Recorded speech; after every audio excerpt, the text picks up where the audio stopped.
2 Tawarik 20 ayat 1 sampai 7. Ya, saya punya anak muda, Ibu WL, ya, Ibu WL siap-siap ya, saya minta bantu 2 Tawarik 20 ayat 1 sampai 7. Kamu baca saya. 2 Tawarik 20 ayat 1 sampai 7. Ya. Yang lainnya jangan bengong, lihat buka firman Tuhan, karena jangan sampai pulang dari gereja Anda nggak dapat apa-apa ya, rugi sendiri. 2 Tawarik 20 ayat 1 sampai 7. Puji nama Tuhan. Ya. Kita sudah ada di depan. Ya, yang lainnya boleh lihat langsung ke depan. Kakak boleh tolong dibaca, silakan. Sudah dapat? Ya, silakan. 2 Tawarik 20 ayat 1 sampai 7. Inilah firman Tuhan. Setelah itu Bani Moab dan Bani Amon datang berperang melawan Yosafat, Ya. bersama-sama sepasukan orang Meuniim. Ya. Yang kedua, datanglah orang memberitahukan Yosafat, suatu laskar yang besar datang dari seberang laut asing, dari Edom, menyerang tuanku. Sekarang mereka di Sezon, Tamar, yakni Engadi. Ya. Yosafat menjadi takut lalu mengambil keputusan untuk mencari Tuhan yang menyerukan kepada seluruh Yehuda supaya berpuasa. Dan Yehuda berkumpul untuk meminta pertolongan daripada Tuhan. Mereka datang dari semua kota Yehuda untuk mencari Tuhan. Lalu Yosafat berdiri di tengah-tengah jemaah Yehuda dan Yerusalem di rumah Tuhan, di muka pelataran yang baru, dan berkata, "Ya Tuhan Allah nenek moyang kami, bukankah Engkau Allah dalam surga? Bukankah Engkau memerintah atas segenap kerajaan bangsa? Kuasa dan perkasaan ada dalam tangan-Mu. Amin. Sehingga tidak ada orang yang dapat bertahan melawan Engkau. Ya. Bukankah Engkau Allah kami yang menghalau penduduk tanah ini dari depan umat-Mu Israel dan memberikan kepada keturunan Abraham sahabat-Mu itu untuk selama-lamanya?" Oke, cukup sampai di situ. Katakan amin. Ya. Cerita ini berbicara tentang raja yang namanya Yosafat. Yosafat dikepung 2 bangsa, Moab dan Amon, ya. Gak usah 2 bangsa, dikepung 1 orang aja, diomongin 1 orang aja, kita udah minder dan stres. Baru diomongin 1 orang aja, ya.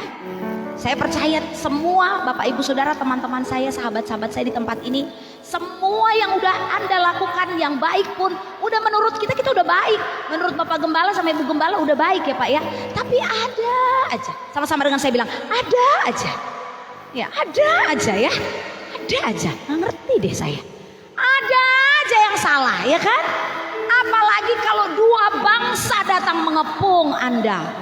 Teralala terilili. Saya percaya hari itu Yosafat sedikit pusing kepalanya. How come? Gimana ini Tuhan? Saya percaya waktu itu dia dalam keadaan panik. Siapa yang gak panik kalau dia diserang 2 bangsa? Jadi keadaan strateginya 2 bangsa ini memboikot kota itu. Jadi kayak lingkaran ini, anggap aja strategi perangnya. Ini adalah Yehuda, ini adalah kerajaannya Yosafat. Nah, saya berdiri di kerajaannya Yosafat. Lalu Amon dan Moab mengelilinginya. Jadi nggak bisa datang pasokan makanan, nggak bisa makan karena orang-orang mengirim makanan lewat pintu gerbang utara, lewat pintu gerbang selatan, itu ditahan, diboikot sama 2 bangsa ini. Can you imagine, mereka nggak bisa makan. Orang kalau nggak bisa pakai AC masih bisa hidup. Orang kalau nggak ada uang untuk ke mall masih bisa hidup. Tapi kalau nggak ada nasi, haleluya. Saya percaya orang mulai menjadi sedikit agak oleng otaknya, ya. Saya orang yang kalau udah jam-jam tertentu, jam makan itu langsung perut meminta-minta harus makan makanan yang enak. Di tempat ini juga seperti itu kan? Nggak ada yang menolak kalau dikasih makanan yang enak. Katakan yes. Iya, jangan kalau dikasih makanan yang enak menolak, itu berkat Tuhan. Keluar dari mereka melihat keadaan itu, Yosafat mulai panik karena dia bukan hanya memikirkan dirinya sendiri, tapi dia memikirkan keadaan bangsanya. Dan bagaimana? Apa yang dia lakukan? Dia bukan mengumpulkan orang-orang yang pintar memanah Harusnya kan dia sebagai seorang strategi perang, sebagai seorang raja, dia kumpulin orang-orang yang bisa langsung memanah itu orang Moab dan orang Amon. Dia tidak melakukan itu. Waktu dia takut, dikatakan di ayat 3, Yosafat jadi takut. Ya, jadi kalau orang takut, that's normal ya. Gak bisa nggak takut. Kita ada perasaan, kita ada emosi. Takut itu biasa, tapi jangan di entertain, jangan dibuat jadi sesuatu yang berlebihan. Lalu dia mengambil keputusan untuk mencari Tuhan. Dia menyerukan kepada seluruh Yehuda supaya apa? Berpuasa. Ya, jadi adalah baik untuk doa puasa. Ya, ada doa puasa di gereja ini Pak Nainggolan. Ya, ikut. Jangan bapak aja yang puasa sama ibu. Ya, jangan udah bapak gembala aja yang puasa. Kami bilang-bilang aja puasa, tapi di tengah-tengah puasa makan nasi goreng. Oh haleluya, hati-hati ya, jangan bohong kalian. Karena apa? Doa puasa itu bukan buat bapak gembala, bukan buat ibu gembala, tapi buat diri kita sendiri. Katakan buat saya sendiri. Ayo kumpul, kata Yosafat. Supaya apa? Saya perintahkan, kalau raja udah ultimatum, gak ada satupun yang berani melawan. Kalau bapak gembala yang ultimatum, masih banyak yang ngelawan, ya kan? Tapi kalau udah raja yang ultimatum, nggak boleh ada yang ngelawan, ya. Yang ngelawan bapak gembala juga bertobat ya Bapak Ibu Saudara ya. Kalau bapak gembala, ibu gembala kasih tahu, belajarlah untuk taat. Katakan amin. Ya kayaknya aminnya 70% ya Pak ya. Amin katakan. Iya, kalau disuruh doa puasa, doa puasa. Karena apa? Di dalam setiap kedekatan kita dengan Tuhan itu ada hal-hal yang ajaib yang akan terjadi. Katakan amin. Lalu berkumpullah mereka dan dan Yosafat katakan, ayo kita berpuasa. Ayat yang keempat berkata, Yehuda berkumpul untuk meminta pertolongan dari Tuhan. Mereka datang dari semua kota di Yehuda untuk mencari Tuhan. Can you imagine that? Tanjung Gusta tiba-tiba, Medan, Tanjung Merawa, Pancur Batu, semua kota ini puasa. Kita kan nggak bisa menahan kalau ada musuh yang datang menyerang. Seperti pandemi COVID-19, seluruh dunia ini mengalami hal yang sama. Bapak Presiden kita mengatakan tetap jaga protokoler, 5M, semua harus dilakukan. Tapi ada aja yang nggak pakai masker di luar, ada aja yang duduk di kedai kopi, merokok-rokok, mereka nggak pakai masker. Ya mereka yang melawan, mereka akan merasakan dampaknya. Tapi ketika kita taat, maka ketaatan itu akan berbuahkan hasil yang maksimal. Katakan amin. Mereka taat semua. Di dalam firman ini tercatat tidak ada satupun yang tidak melakukan firman Tuhan. Mereka semua taat kepada apa yang Yosafat katakan. Berapa banyak dari kita Bapak Ibu Saudara, orang Kristen itu sulit sekali untuk taat. Apalagi di akhir zaman ini. Apalagi PPKM, apalagi online. Berapa banyak yang online duduk nonton. Berapa banyak yang online kasih persembahan. Berapa banyak yang online kasih perpuluhan. Berapa banyak yang online kasih ucapan syukur. Kalau di gereja Gemim, di gerejanya tante saya, itu perpuluhan ditodong ke rumah langsung, ketok pintu. Assalamualaikum, ya kan? Shalom Elohim Shalom. Iya, ya Pak Kevin ya. Saya tante saya bendahara. Datang ke rumah-rumah. Pak Nainggolan datang ke rumah. Mana berani pendeta karismatik datang ke rumah-rumah. Kalau enggak nanti ada pembicaraan di belakangnya. Haleluya. Praise the Lord. Saya nggak ada sponsor dari Bapak ya, nggak ada ngomongin tentang tenting hari ini. Tapi Roh Kudus mengajarkan dan membawa saya untuk bicara ini di tengah-tengah persembahan ucapan syukur yang saya mau bagikan pagi hari ini. Kita tuh gereja Tuhan tuh harus belajar untuk memiliki hati yang taat. Katakan amin. Yosafat taat. Sebagai raja seharusnya dia mengumpulkan bala tentara peperangan yang paling tangkas. Tapi bukan itu yang dia kumpulkan. Yang pertama dia kumpulkan, yang memimpin barisan depan adalah pemuji dan penyembah. Kumpul, kata Yosafat. Mau ngapain Pak? Kita mau perang besok, latihan dulu. Enggak. Puasa. Orang kan latihan kan. Semua disuruh makan aturannya. Biar kuat badannya gede-gede. Supaya besok bisa perang menang. Orang dunia begitu kerjanya. Tapi di dalam Tuhan, sistem pekerjaan Tuhan berbeda dengan dunia ini. Kalau nenek-nenek moyang kita bilang apa Pak Nainggolan? Kalau kamu gak kerja keras, kamu akan miskin. Kalau kamu gak kerja keras, kamu gak akan jadi kaya. Tapi firman Tuhan katakan apa? Bukan seperti itu caranya. Orang-orang yang mengumpulkan banyak, nantinya juga akan hilang. Kalau dia tidak memberikan yang terbaik bagi Tuhan. 10% itu punya Tuhan, 90% itu punya kita. Lebih banyak punya kita apa punya Tuhan? Punya kita, tapi itu pun juga kita sering ambil yang punya Tuhan. Bagaimana kita mau belajar diberkati? Taat, katakan taat. 2 Tawarik 20 ayat 21. 2 Tawarik 20 ayat 21. Ketika mereka sudah berpuasa, lalu mereka melihat ada dampak dari yang mereka lakukan ketika mereka taat di dalam mengikuti firman Tuhan. 2 Tawarik 20 ayat 20 sampai 21. Saya baca ya. Keesokan harinya pagi-pagi mereka maju menuju padang gurun Tekoa. Ketika mereka hendak berangkat, berdirilah Yosafat dan berkata, "Dengar hai Yehuda penduduk Yerusalem, percayalah kepada Tuhan Allahmu dan kamu akan tetap teguh. Percayalah kepada nabi-nabinya dan kamu akan berhasil." Setelah ia berunding dengan rakyat, ia mengangkat orang-orang yang akan menyanyi nyanyian untuk Tuhan dan memuji Tuhan dalam pakaian kudus, dan semarak pada waktu mereka keluar di muka orang-orang bersenjata sambil berkata, "Nyanyikanlah nyanyian syukur bagi Tuhan, bahwasanya untuk selama-lamanya kasih setianya." Katakan amin. Katakan haleluya. Berikan tepuk tangan buat Tuhan, katakan haleluya. Waktu Anda diserang oleh problema hidup, waktu dokter mengatakan Anda sakit kanker, waktu dokter mengatakan Anda sakit tumor, waktu dokter berbicara tinggal 3 bulan lagi hidup Anda, waktu dokter bilang Anda gak mungkin sembuh, waktu dokter bilang Anda gak mungkin lagi punya harapan hidup, itu semuanya adalah Moab dan Amon yang mencoba memboikot damai sejahtera Tuhan dalam hidup Anda. Anda gak boleh panik. Katakan, saya tidak boleh panik. Orang Kristen sering panik. Karena apa? Karena dia nggak tahu identitasnya. Iblis sering membuat kita melupakan identiti kita. Supaya apa? Supaya kita jadi lemah. Bapak Ibu Saudara tahu nggak? Kalau kita panik, kalau kita dengar suara iblis, kita jadi lemah. Malam tadi, grup saya di klaster Kota Wisata Cibubur. Ada yang pernah ke Cibubur? Datang ya, main-main nanti ke Cibubur ya. Di Cibubur tuh ada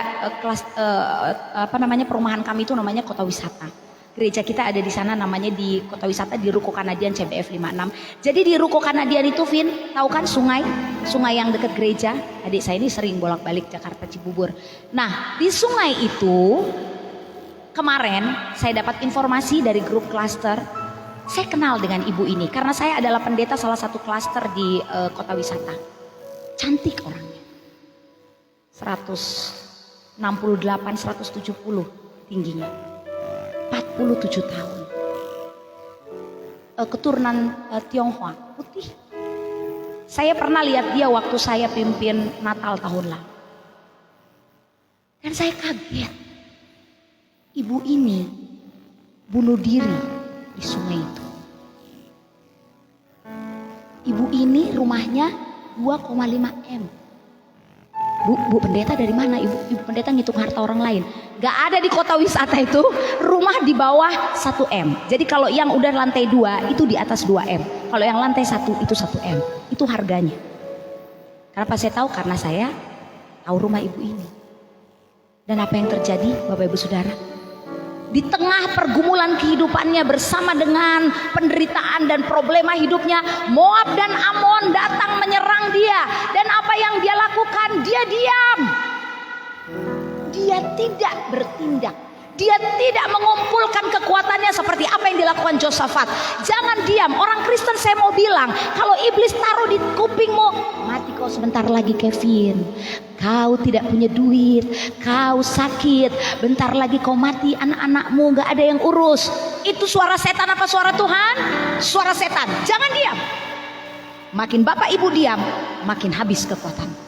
Detik itu juga pergi ke kamar mandi, kunci kamar mandi. Setan, aku perkatakan kepadamu, ini hidupku, dari atas rambutku sampai kakiku, aku adalah manusia baru. Yesus ada di dalamku dan aku perintahkan engkau keluar dari dalam pikiranku. Go, harus gitu. Jangan diam. Kalau Anda diam, Anda akan dikuasai oleh pikiran-pikiran negatif. Sehari, 2 hari, 3 hari, 4 hari, sampai seperti ibu yang cantik ini. Waktu dia keluar dari pos satpam, satpam bilang, "Malam Bu, ibu mau kemana?" Gak dijawab. Kenapa? Pikirannya sudah dikuasai oleh pikiran iblis.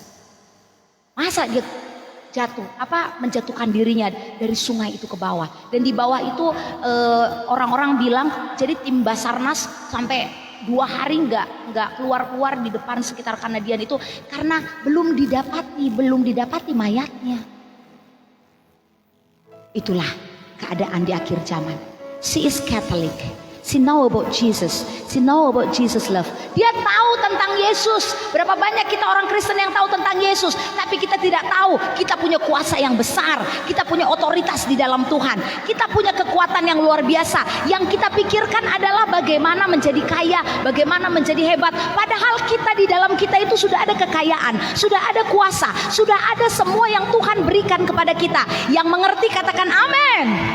Berapa banyak Anda yang tahu kalau Anda kaya? Berapa banyak Anda yang sadar kalau Anda sehat? Berapa banyak Anda yang sadar kalau Anda diberkati Tuhan? Berapa banyak Anda yang sadar kalau Anda itu ditakuti oleh iblis? Yang tahu apa? Aku kok tiap hari kok sakit ya? Udah mau mati kali aku ya? Gimana sih Tuhan? Udah mau mati, cepat kali aku mati Tuhan. Kayak mana nanti anak-anakku Tuhan? Loh, kenapa berpikir seperti itu? Saya melayani kemarin seorang ibu kanker nasofaring stadium 4. Baru masuk ke rumahnya saya bilang seperti ini. Siapa bilang ibu sakit? Kaget dia. Siapa yang bilang ibu sakit? Dokter katanya. Dokter itu bukan penyembuh. Dokter sama seperti kita manusia. Dokter bisa menyembuhkan nggak? Tolong saya dijawab. Dokter bisa menyembuhkan nggak? Nggak bisa. Yang bisa menyembuhkan siapa? Tuhan. Dengan apa? Dengan kuasa yang ada di dalam dirimu. Kalau saya perkatakan di dalam nama Tuhan Yesus yang sakit sembuh, dengan iman percaya sembuh, katakan amin. Kalau saya perkatakan yang miskin kaya, katakan amin. Kalau saya perkatakan hutang-hutangmu lunas, yang percaya katakan amin. That it will happen in your life. Tapi kalau Anda bicara seperti ini, mungkinkah seluruh Yosafat punya kerajaan? Gak ada yang membantah. Mereka semua bilang siap.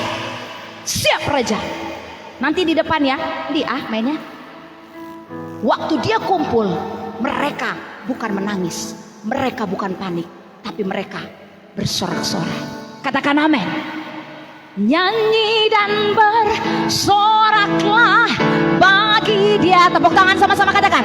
Pujian, hormat, kuasa bagi raja.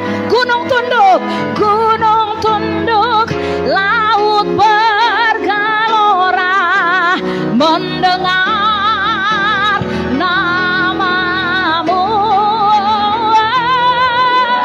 Ku bersuka atas perbuatanmu selamanya, selamanya ku kasihi Engkau Tuhan. Come on say, tiada janji seperti yang ada padamu. Bapak Ibu bisa bayangkan, can you imagine waktu mereka dikepung Moab dan Amon, mereka bukan lemah, mereka bernyanyi. Makanya Tuhan itu ciptakan puji-pujian bagi orang Kristen. Kita tuh harus bersyukur karena puji-pujian kita itu dicontoh sama seluruh dunia. Katakan haleluya. Katakan praise the Lord. Daripada nonton Ayu Ting Ting, nonton Jessica Iskandar, nonton Shinchan, lebih baik Anda ambil handphone, Anda nyanyi, Anda live ya. Anda bilang, Bapak Ibu Saudara teman-teman, saya mau memuji Tuhan. Terserah yang suka nggak suka, pokoknya saya mau memuji Tuhan. Berikan tepuk tangan kepada Tuhan, sorakan haleluya. Saya punya seorang kakak, suaranya nggak bagus, nggak tahu nonton apa enggak. Tapi dia sampai 2 orang guru vokal dan guru piano dia bayar untuk dia bisa belajar nyanyi. Bukan supaya dia menang Indonesian Idol. Dia bilang, aku mau kayak kau deh, aku mau nyanyi buat Tuhan, aku mau live. Ya sukamu kak, whatever you want to do. Loh, kita kan punya Tuhan. Handphone kita, paket data kita yang beli. Kenapa kamu ribut? Kamu mau nonton ya puji Tuhan, kamu gak nonton ya terserah kamu. Pokoknya saya mau nyanyi dan bersoraklah bagi dia. Apa masalahmu? Pujian, hormat, kuasa bagi raja. Siapa yang tunduk? Gunung tunduk, laut bergelora. Buat apa? Menyembah. Katakan namamu. Katakan ku bersuka atas perbuatan. Sampai kapan mau memuji Tuhan? Selamanya ku kasihi Engkau Tuhan. Janjinya ya dan amin. Tiada janji seperti yang ada pada. Amin. Mulai sekarang ya, jemaat Tanjung Gusta, punya wifi, punya paket data, besok live nyanyi bagi Tuhan. Orang ngomong apa terserah. Moab dan Amon akan selalu mengepung hidupmu. Moab dan Amon akan selalu bilang kamu nggak mungkin kaya, kamu nggak mungkin sehat, Tanjung Gusta nggak mungkin dipenuhi kemuliaan Tuhan. Tapi firman Tuhan berkata, waktu engkau berkatakan ya, waktu engkau berkatakan amin, apa yang engkau imani itu yang akan terjadi. Katakan amin. Firman Tuhan katakan dalam Ibrani 13 ayat 15. Tolong dibuka Ibrani 13 ayat 15. Saya baca ya. Sebab itu, belum ada? Saya baca dari punya saya. Sebab itu marilah oleh Dia senantiasa mempersembahkan korban syukur kepada Allah. Sama-sama baca dengan saya 1, 2, 3. Yaitu, aku nggak mau suaranya 1, 2, 3. Sama-sama sepakat seragam. 1, 2, 3. Yaitu ucapan bibir yang memuliakan namanya. Katakan wow. Just only praise His name. Praise His name. Praise His name. Engkau disakiti orang, praise His name. Engkau dibenci orang, just praise His name. Engkau dikepung Amon dan Moab, engkau dikatakan tidak berhasil, just praise His name. Just praise His name. Karena apa? Ucapan bibir yang memuliakan Tuhan adalah korban syukur yang paling indah di hadapannya. Berikan tepuk tangan, katakan haleluya. Itu yang paling penting bagi gereja Tuhan di akhir zaman ini. Mungkin engkau nggak bisa pergi ke bangsa-bangsa, mungkin engkau belum bisa punya kesempatan untuk ke kota-kota di luar negeri sana. Tapi ketika engkau dengan imanmu pergi bisa ke sana, someday, suatu hari nanti Tuhan bisa bawa Anda ke sana. Karena apa? Karena ucapan bibirmu memuliakan Tuhan. Katakan haleluya. Saya nggak pernah mimpi bisa pergi ke London. Tiket pulang pergi London itu hampir 40 juta. Tapi Tuhan bawa saya, karena saya selalu bilang gini, Tuhan engkau baik, engkau punya seluruh dunia ini. Aku mau menginjakkan kakiku atas kota-kota dan bangsa. Aku mau melayanimu di kota ini. Sekarang saya lagi berdoa untuk bisa ke US, ke Amerika. Tadi malam saya di WA sama seorang hamba Tuhan dari Toronto. Dia katakan, if someday you will go to this place, ayo kita melayani Tuhan sama-sama di tempat ini. Bapak Ibu Saudara, teman-teman ini yang masih muda-muda, jangan cuma puas ada di Medan. Jangan cuma puas ada di Tanjung Gusta. Tanjung Gusta penuh kemuliaan Tuhan. Tapi suatu hari nanti Tuhan akan bawa Anda ke tempat-tempat yang lebih besar lagi, supaya Anda bisa melihat betapa Tuhan itu dahsyat dan hidup di dalam Anda. Katakan wow. And it will happen in your life. Karena apa? Karena ucapan bibir yang memuliakan Tuhan. Jangan bilang, aku ini orang tuaku tamat SD, bapakku gak lulus SD, aku gak mungkin diberkati, gak mungkin jadi orang kaya. Apa yang kau bilang itu terjadi. Jangan bilang gak mungkin. Jangan bilang gak mungkin. Jangan bilang gak mungkin. Semuanya mungkin bagi Tuhan. Katakan amin. Mulai sekarang kalau ngomong, ucapan bibir kita memuliakan nama Tuhan aja. Apapun yang kau alami, seperti Yosafat, dia panik. Ayat 3 tadi katakan, aku takut. Tapi dia gak memperbesar rasa takutnya. Orang Kristen sering bilang seperti ini kan, bagaimana kabarnya Bapak Ibu Saudara? Saya mau kasih ini, selalu oleh-oleh. Dari kemarin GBI Tapga, puji nama Tuhan, kami ke Pancur Batu, dan hari ini kita di GBI Goshen. Saya mau kasih pesan firman Tuhan ini. Kalau kami di Jakarta, di Cibubur Bekasi, kalau saya bilang, apa kabar Bapak Ibu Saudara? Lalu angkat tangannya, ikuti saya ya. Sehat, kuat, makmur, panjang umur, diberkati Tuhan. Angkat tangannya sekarang ya. Keras-keras suaranya ya. Ini buat Anda. Ini janji Tuhan ya. Mau kita diomongin orang, mau kita dikhianatin orang, mau ada Moab dan Amon dalam kehidupan kita, mau kita apapun yang dikatakan dokter tentang kehidupan kita, saya percaya ini 5 janji Tuhan. Katakan amin. Apa kabar Bapak Ibu Saudara? Sehat, kuat, makmur, panjang umur, diberkati Tuhan. Berikan tepuk tangan buat Tuhan, katakan haleluya. Apa yang akan terjadi dalam hidupmu adalah 5 hal ini kalau engkau memuliakan Tuhan melalui bibirmu.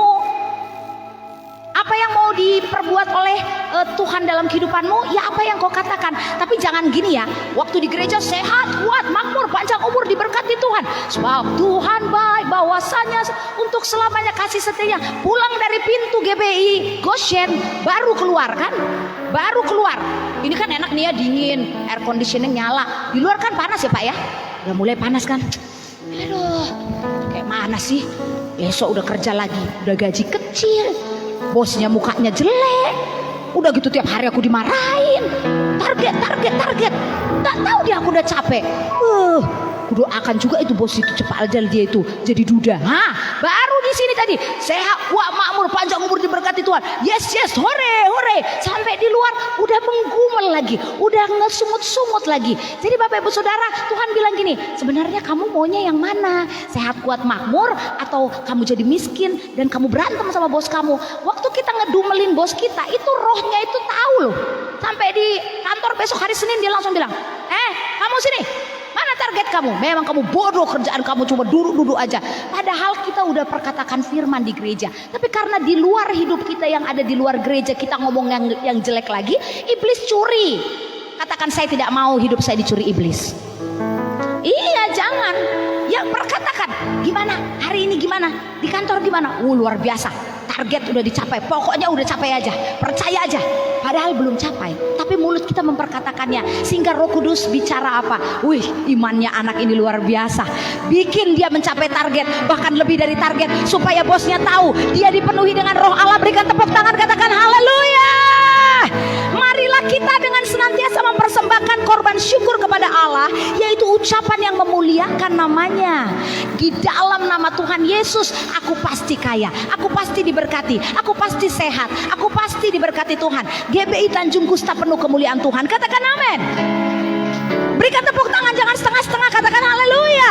Karena apa? Karena Tuhan tidak pernah gagal di dalam janji-janjinya. Kita lihat ayat firman Tuhan 2 Tawarik 20 ayat 24. 2 Tawarik 20 ayat yang ke-24. Sudah ada di depan? Oke. Ketika orang Yehuda tiba di tempat peninjauan di padang gurun, mereka menengok ke tempat laskar itu. Tampaklah semua telah menjadi bangkai, berhantaran di tanah, tidak ada yang terluput. Wah.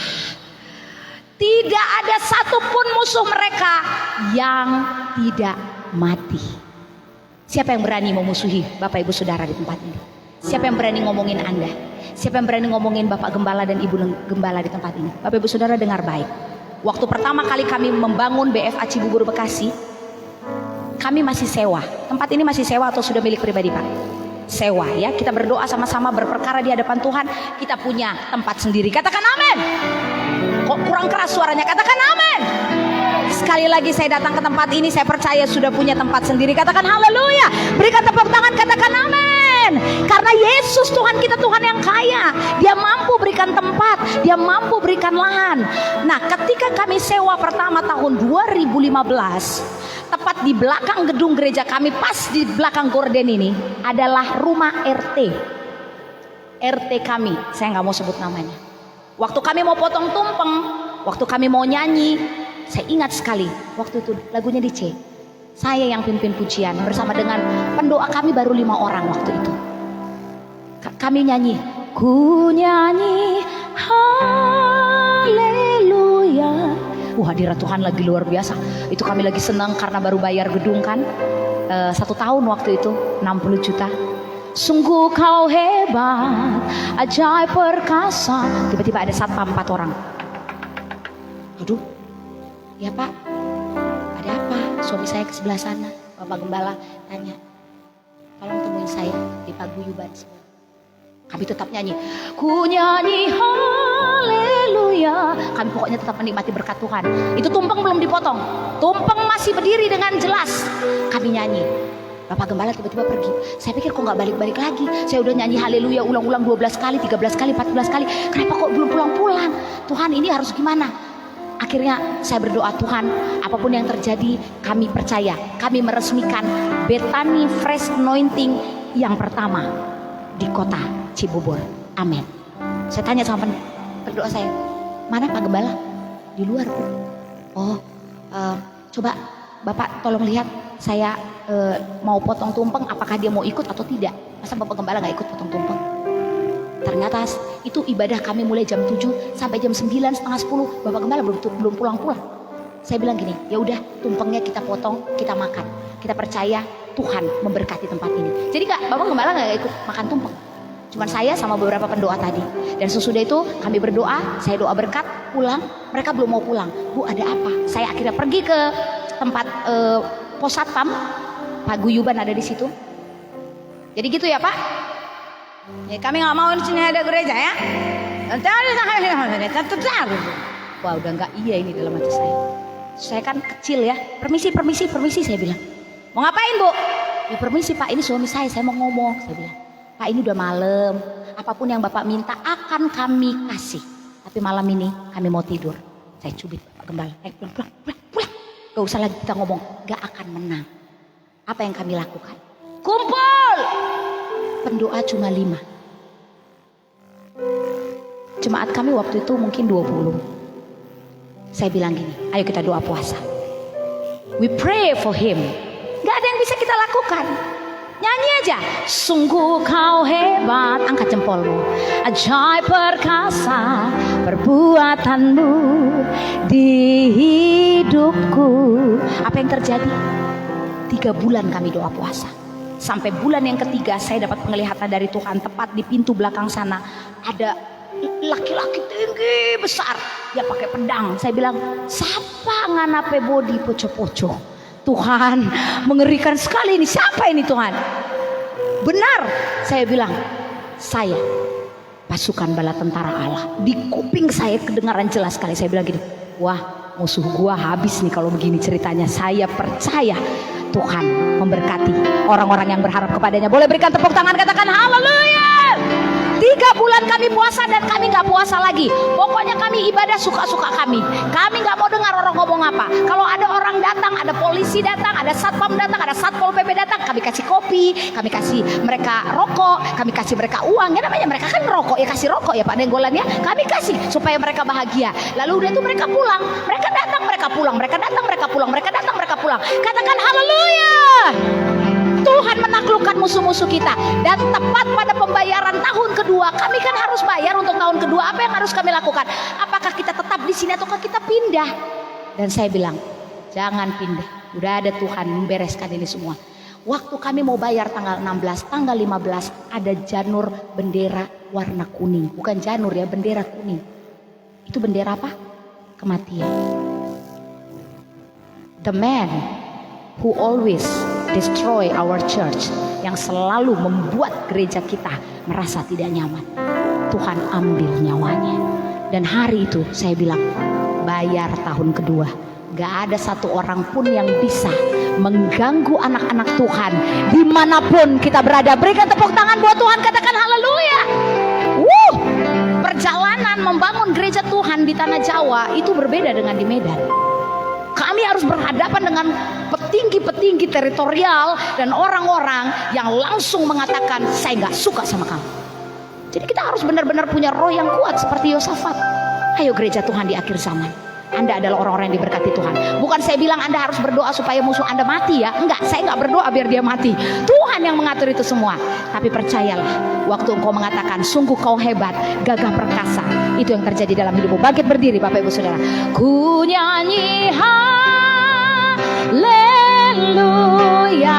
Angkat tanganmu bilang, ku nyanyi haleluya. Siapa yang hebat? Sungguh kau hebat, ajaib perkasa perbuatanmu.